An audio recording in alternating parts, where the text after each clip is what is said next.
Asking why is the simplest yet most profound question for critical thinking. It digs deep into the reasons behind statements, actions, and beliefs. For instance, asking, "Why is this true?" or "Why should I believe this?"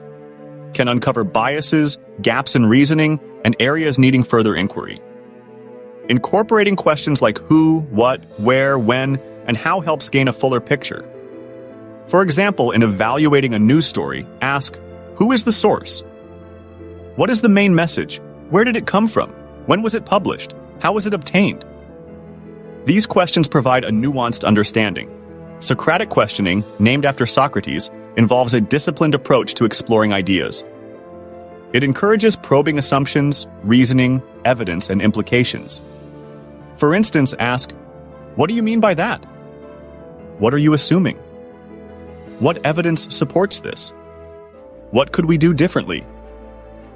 This method promotes deeper dialogue and critical discourse. Reflective questions encourage introspection and personal growth.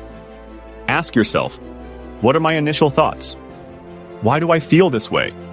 To implement this, practice incorporating questions into your daily routine.